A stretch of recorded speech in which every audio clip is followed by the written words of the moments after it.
Bonjour à tous et encore merci pour tous vos nombreux messages de meilleurs vœux. Encore à vous, que tout se passe bien en 2025. Bon, on part au petit trot ce vendredi avec un quintet nocturne à Vincennes, avec des chevaux qui sont intéressants, mais le lot reste quand même moyen. C'est pour ça que 2-3 chevaux se détachent nettement, notamment le 4 Happy du Bois. Le cheval est bien, il part devant, il est mené par Mathieu Abrivard, il coche toutes les cases, tout comme le 14 Hermès Pat. N'oubliez pas que dans son enfance, quand il était tout bébé, il faisait jeu égal avec un cheval qui s'appelle Onek et d'autres bons H de sa génération.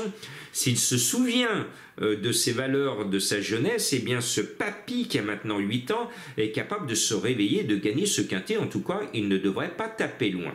Le 11, Hermès de Clopo, va être le favori parce que l'entraîneur est confiant. C'est Eric Raffin, le Sud Leader 2024 qui est aux commandes, donc tout va bien.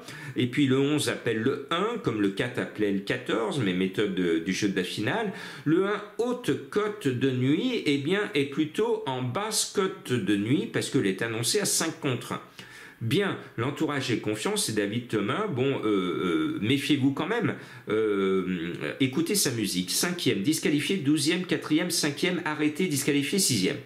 Il n'y a pas comme quelque chose qui ne va pas dans sa musique. Oui, le cheval ne finit jamais dans le trio ni le tiercé. Donc méfiez-vous, c'est bien, mais alors c'est loin d'être un coup sûr. À 5 contre 1, un cheval qui finit jamais dans les 3, à 5 contre 1, je dis attention, danger. Mais j'aime bien son nom.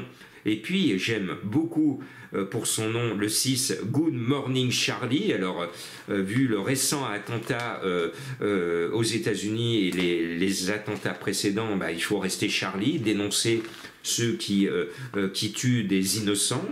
Donc, je reste l'âme Charlie. Donc, ce 6, Good Morning Charlie, en hommage à toutes les victimes d'attentats, mais aussi aux victimes innocentes de guerre ou d'oppression dans le monde entier, toute confession, toute race, tout pays confondu. Donc ce 6 confié à Pierre-Yves Vervat, là aussi ce n'est pas un foudre de guerre, c'est une expression de Turfis, ça veut dire que le cheval n'est pas extraordinaire, mais dans ce lot qui est très moyen, il est capable de venir grignoter une petite place à une cote croustillante.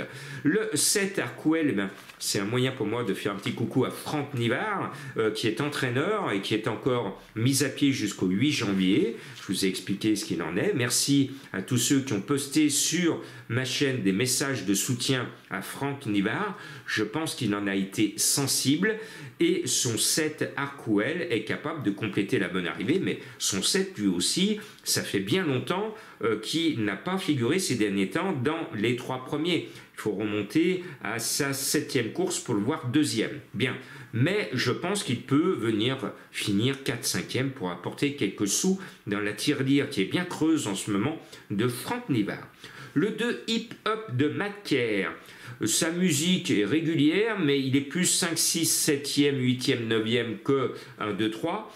Donc, pas d'emballement, entourage confiant, je le mets, j'essaie de le mettre tranquillement. Et puis, c'est mon ticket jeu de la finale, parce que je vous ai dit 4-14, ensuite je vous ai dit le 11 appelle le 1, et là je vous dis le 2 appelle le 12, notre Lyonnais.